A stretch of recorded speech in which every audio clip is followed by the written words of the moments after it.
हम बात करेंगे कि जो हम कॉस्मेटिक सर्जरी में इन्वेस्टिगेशन कराते हैं उसका क्या रोल है किसी भी सर्जरी में या कॉस्मेटिक सर्जरी में। Hi, I am doctor Vivek Ambedkar, plastic and cosmetic surgeon. तो बेसिकली जो हम कॉस्मेटिक सर्जरी करते हैं या कोई भी सर्जरी करते हैं उनमें इन्वेस्टिगेशन का क्या रोल है और किस सर्जरी में कौन सा इन्वेस्टिगेशन कराना चाहिए। तो बेसिकली दो तरीके के सर्जरी करते हैं, या तो जनरल एनेस्थीसिया करते हैं या लोकल एनेस्थीसिया करते हैं और कभी कभी रीजनल एनेस्थीसिया करते हैं। तो लोग जो रीजनल एनेस्थीसिया करते हैं और जनरल एनेस्थीसिया करते हैं उसमें कंप्लीट ब्लड इन्वेस्टिगेशन कराते हैं, जिसमें CBC, RFT, blood sugar and triple analysis होता है। तो जो सीबीसी कराते हैं उसमें जो कि बेसिकली जो हीमोग्लोबिन होता है वो कितना होना चाहिए, मेल फीमेल में डिफरेंट होता है। मोस्टली 10 ग्राम के ऊपर अगर एचबी है, हीमोग्लोबिन है, तो उसके ऊपर ही करते हैं क्योंकि उसमें जो हीलिंग होती है वो अच्छी होती है। तो उसमें जो हीमोग्लोबिन है वो नॉर्मल होना चाहिए। और उसके बाद WBC काउंट देखते हैं जो कि 4000 से लेके 11000 के बीच में रहता है। अगर 11000 के ऊपर है तो उसमें भी इन्वेस्टिगेशन जो इन्फेक्शन होता है वो हो सकता है, और 4000 के नीचे है तो उसमें भी इन्फेक्शन होता है। तो उस कंडीशन में दोनों में देखते हैं इन्फेक्शन का कॉज क्या है, उसको ट्रीट करते हैं। उसको अगर नॉर्मल एंटीबायोटिक देके या जो भी प्रॉब्लम है उसको करेक्ट करते हैं जिससे वो नॉर्मल रेंज पे आ जाए। और फिर उसके बाद देखते हैं प्लेटलेट काउंट, क्योंकि जो कि डेंगू के कारण प्लेटलेट भी काफ़ी कम होता है। तो प्लेटलेट काउंट भी देखते हैं, 1.5 लाख से 4 लाख के बीच में होना चाहिए। अगर जो कि लाइपोसक्शन जो सर्जरी करते हैं उसमें करीब 1 लाख के ऊपर रहे तो ज़्यादा अच्छा रहता है, क्योंकि वो प्लेटलेट जो होता है ब्लीडिंग को रोकता है। अगर हम लाइपोसक्शन करेंगे, कोई भी सर्जरी करेंगे, तो जिसमें ब्लीडिंग चांसेस रहते हैं और हीमोटोमा बनने के चांस रहता है। तो उस कंडीशन में देखते हैं प्लेटलेट काउंट जो है वो नॉर्मल हो जाए, तब उसके बाद सर्जरी करते हैं। तो उसमें ये भी देखते हैं कि प्लेटलेट नॉर्मल हो और आरबीसीज काउंट जो है वो नॉर्मल होना चाहिए।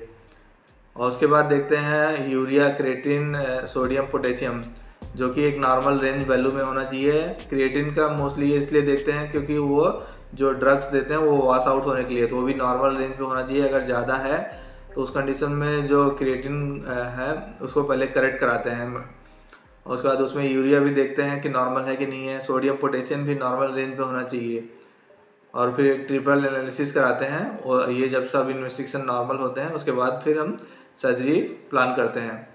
अदर इन्वेस्टिगेशन जैसे चेस्ट एक्सरे कराते हैं, क्योंकि जो जनरल एनेस्थीसिया देते हैं उसमें चेस्ट एक्सरे कराना जरूरी होता है। कोई इन्फेक्शन है, पहले से कोई इन्फेक्शन है तो उस कंडीशन को पहले करेक्ट कराते हैं, फिर उसके बाद हम सर्जरी करते हैं। और कभी कभी किसी पेशेंट में ओल्ड एज है, ज़्यादा एज है, तो उसमें ECG भी कराना पड़ता है। ज़रूरत पड़ेगी तो ईको भी, और उससे रिलेटेड अदर इन्वेस्टिगेशन भी कराना पड़ता है।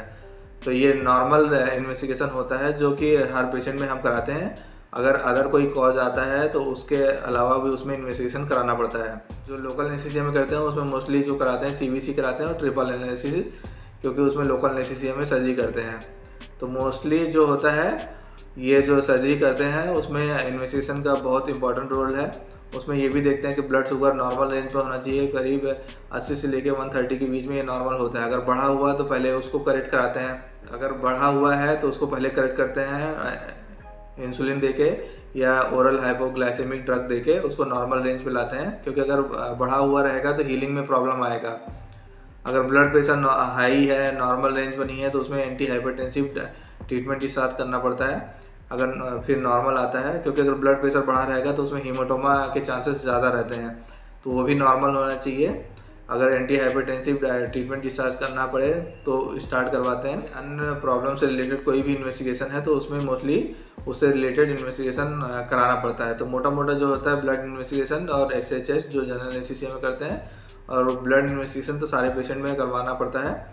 तो उसमें देखते हैं कोई इन्फेक्शन तो नहीं है। तो बेसिकली ये जो नॉर्मल इन्वेस्टिगेशन होता है वो हम कराते हैं, और उसके अलावा अदर कोई इन्वेस्टिगेशन की ज़रूरत पड़ती है तो वो भी कराना पड़ता है। तो आशा करता हूँ कि हमारे पास काफ़ी पेशेंट की क्वेरी रहती है कि इन्वेस्टिगेशन का पूछते हैं कि क्या रोल है और क्यों करवाते हैं। तो इसीलिए करवाते हैं कि देखते हैं अगर सब कुछ नॉर्मल है, जो ब्लड में इन्वेस्टिगेशन है, तो उसके बाद हम सर्जरी प्लान कर पाते हैं। तो आशा करता हूँ कि अगर आपको इससे रिलेटेड कोई क्वेरी हो तो आप कमेंट बॉक्स में कमेंट कर सकते हैं। अगर वीडियो पसंद आए तो वीडियो को लाइक करें, सब्सक्राइब करें, शेयर करें। Thank you.